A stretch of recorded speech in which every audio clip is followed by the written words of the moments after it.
হাসান হুসেনের মহব্বতে কান্দিননি না আল্লাহ হাসান হুসাইনের জন্য কাঁদতে হবে না, কারণ হাসান হুসাইনের ব্যাপারে আল্লাহ ডিক্লেয়ার দিয়েছেন জান্নাতের যুবকদের সর্দার হবে হাসান আর হুসাইন। আপনি কি ফাতেমার জন্য কাঁদিননি? কেন কাঁদিন গো? ফাতেমার ব্যাপারে আল্লাহ বলেছেন যে ফাতেমা হবে জান্নাতের মহিলাদের সর্দারনি। আল্লাহ নবী কান্নার বলে জিবরাইল আমি হাসান হুসাইনের জন্য কাঁদি না, আমি ফাতেমার জন্য কাঁদি না, ও জিবরাইল আমি কান্দি আমার গুনাহগার উম্মতের জন্য।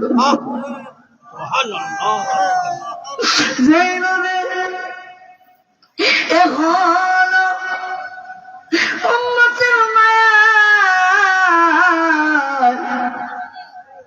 রোজায় তার কান্দে আল্লাহ নবী বলার পরে নবী বলে জিবরাইল আমি পৃথিবীতে বিদায় হয়ে যাব, বিদায় হয়ে যাবে বলো না আমার গুনাহগার উম্মতের কি অবস্থা হবে?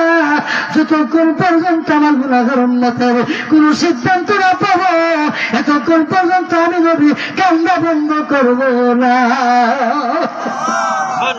এই কথা বলার পরে জিবরাইল আলাইহিস সালাম আমার আল্লাহর কাছে বলে আল্লাহ আপনার বন্ধুর চোখে পানি, আল্লাহু আকবার, বন্ধুর চোখে পানি, আপনার বন্ধু গুনাহগার উম্মতের মায়া কাঁদতেছেন।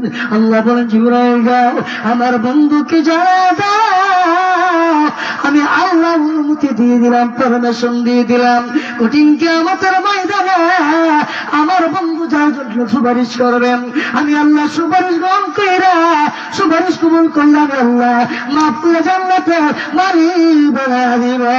সুবহানাল্লাহ। জিবরাইল আমিন যখন আমার নবীর কথাটা জানা দিলেন, জানা দেওয়ার পরে আল্লাহ নবী বলে ও আজরাইল ফি কবজ রূহি, আজরাইল এবার আমার জান কবজ করে বের করো। আজরাইল আলাইহিস সালাতু ওয়াস সালাম যখন সামনে আসবেন আজরাইল আলাইহিস সালাতু ওয়াস সালাম যখন আমার নবী সিনা মুবারকের মধ্যে হাত রাখলেন রে বাবা, হাত রাখার পরে নবী একটা লাফে শিক্ষা দিয়ে বলেন আজরাইল আমি সহ্য করতে পারতেছি না, ও আজরাইল মৃত্যু যেহেতু কঠিন হবে আমি জানতাম না। আজরাইল আমার যদি অবস্থা হয় আমার গুনাহগার উম্মতের কি অবস্থা হবে? চিল্লা বলা ঠিক না বিটি? আমার বাবারা ওই মৃত্যু আমার আপনার সামনে আছে বেলায়। আর এমন দেখছি বেনামাজি ফাসিক ফুচ্চার গুনাহগার সুদখোর ঘুষখোর বেঈমান কাফের যখন রূহটা বের করে নেওয়া হয় রূহটা যেতে চাই না, আজরাইল এমন ভাবে আঘাত করে বাবা, আঘাত করে করে ফাটিয়া ছিটিয়া পায়খানা রাস্তা দিয়ে বের হয়ে যায়। কথা বলে ঠিক না বিঠি? আল্লাহু আকবার। আমার নবীর মৃত্যু যন্ত্রণা যদি এত কঠিন হয় আমার আপনার কি অবস্থা কবি একটু মন্দ প্রশ্ন করেন। এই জন্য বলা হয়েছে মৃত্যুর যন্ত্রণা কত কঠিন সইতে আমি পারি বলা, বলে না মৃত্যুর যন্ত্রণা কত কঠিন সইতে আমি পারি বলা, কবরের আযাব কত কঠিন সইতে আমি পারি বলা, কবরের আযাব কত কঠিন সইতে আমি পারি বলা। ও গো দয়াময় হে রহিম পাই যে শুধু তোমার করুণা, ও গো দয়াময় হে রহিম পাই যে শুধু তোমার করুণা, মৃত্যুর যন্ত্রণা কত কঠিন সইতে আমি পারিব না, কবরের আযাব কত কঠিন সইতে আমি পারিব না। মসজিদের ওই পালকি কালা আসবে যেদিন সবার জ্বালা, ঠিক না বেটি? আরো জোরে একটা বেটি। মসজিদের ওই পালকি কালা আসবে যেদিন সবার জ্বালা, বড়ই পাতার গরম পানি, বড়ই পাতার গরম পানি জাল দিবে সব জনা। মৃত্যুর যন্ত্রণা কত কঠিন সইতে আমি পারিব না, খবরের আযাব কত কঠিন সইতে আমি পারিব না।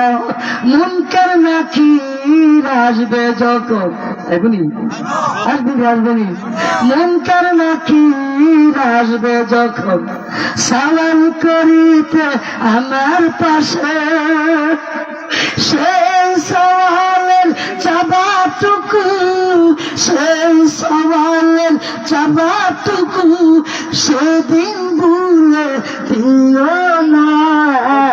মৃত্যুর যন্ত্রণা কত কঠিন সইতে আমি পারিব না, কবরের আযাব কত কঠিন সইতে আমি পারিব না। ও আমার বাবারা, বাবারা, এই দুনিয়ায় থাকা যাবে না রে বাবা, পৃথিবীতে বিদায় হয়ে যাবেন। নাগপুর মাইদান হয়ে যাবে, নাগপুর বড় মাদ্রাসা, নাগপুর মাদ্রাসার মসজিদের মাইদান হয়ে যাবে, নাগপুর বাজারের মসজিদের মাইদান হয়ে যাবে, নাগপুর দক্ষিণ পাড়া মসজিদের মাইদান হয়ে যাবে। যে মসজিদ আপনার বড় আবেগ নিয়ে করেছেন, নাগপুর কেন্দ্রীয় ঈদগাহ মসজিদের মাইক দিয়া এমন হয়ে যাবে। তোমরা কারা গো? আব্দুল করিম নাই, আব্দুর রহমান দুনিয়াতে নাই, এমন হয়ে যাবে। এলাকার মানুষ ভেঙে পড়বেন। তোমরা কারা গো? আব্দুল আবার কাসিমি নাই, মৌলানা মুসলিম করিম হরণি নাই, সিংহতুল্লাহ নাই, আল্লামা জামাল জামালউদ্দিন নাই। এলান যখন হয়ে যাবে, মানুষ চোখের পরিচয় কাঁদবে। আল্লাহ রাসূল বলেন, উম্মত তুমি দুনিয়া থেকে বিদায় হয়ে যাইবা। উম্মত শোনো, তুমি যখন দুনিয়া থেকে বিদায় হয়ে যাইবা, তোমাকে তখন কবর জগতে নিয়ে যাওয়া হবে। আল্লাহর নবী বলেন, উম্মত তোমার সাথে কবরের জগতে তিনটা জিনিস যাবে। আল্লাহর নবী বলেন, ইয়াত্তাবিউল মাইয়িত সালাস, আহলুহু ওয়া মালুহু ওয়া আমালুহু فيرجع إثنان ويبقي واحد। আল্লাহ নবী বলেন, উম্মত তুমি যখন মৃত্যুবরণ করবে, দুনিয়াতে বিদায় হয়ে যাবেন, উম্মত রে তোমার সাথে কবর তিনটা জিনিস যাবে। তোমার জন্য কবর তিনটা জিনিস যাবে, দুইটা জিনিস ফিরে চলে আসবেন। আল্লাহ নবী বলেন, আহলুহু ওয়া মালুহু ওয়া আমালুহু, তোমার পরিবার পরিজন, তোমার ছেলে, তোমার ভাতিজা, তোমার ভাই, তোমার মেয়ের জামাই, তোমার বংশের মানুষ, তোমার গ্রামের মানুষ, তোমার আত্মীয়স্বজন, তোমাকে জানাজার নামাজ পড়াইয়া কবরে নিয়ে যাওয়া হবে। আর আমার নবী বলেন, ও মালুহু, তোমার কবরটা গ্রহণ করার জন্য ফুল নিয়ে যাওয়া হবে, কুদাল নিয়ে যাওয়া হবে, ফল নিয়ে যাওয়া হবে। আমার নবী বলেন, ফায়ারজি ওয়া ইসলাম, দুইটা জিনিস ফিরে চলে আসবে। আল্লাহ নবী বলেন, তোমার কবরে একা শোয়া, এমন একটা ঘরে শোয়া দেওয়া হবে, সেই ঘরে বন্ধু নাই, বান্ধব নাই, ওই ঘরে একা শোয়াইয়া দুইটা জিনিস ফিরে চলে আসবে। তোমার বাতিরা, ছেলে, আত্মীয়স্বজন সবাই ফিরে চলে আসবে। তোমার কবরটা খনন করার জন্য যে জিনিসগুলো নিয়ে যাওয়া হয়েছিল সবগুলো ফিরে নিয়ে আসবে।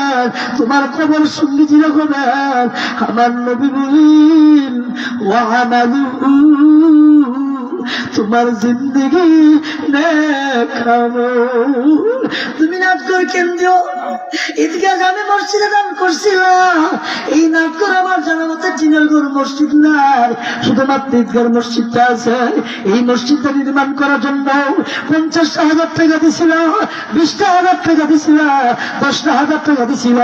নিজের মাথার গান পায়ে ফাড়াইয়া কষ্ট করে কামাই করার পরে না না আমি একদিন মরে যাব, পৃথিবীর থেকে বিদায় হয়ে যাব, এই চিন্তায় বিমূঢ় হইয়া নিজের কষ্টের কামানো টাকা না এই জামে মসজিদে দিয়ে দিছেন, ঈদগাহ কিন্তু মসজিদে দিয়ে কিন্তু ঈদগাহ মসজিদে দিয়ে দিছেন। আমার নবীর উম্মত, তুমি যেদিন দুনিয়ার থেকে বিদায় হয়ে যাবি, কবরে শুয়া শুয়া তার নেক আমল তুমি পাইতে থাকবে। কথা বলে ঠিক না বেটি?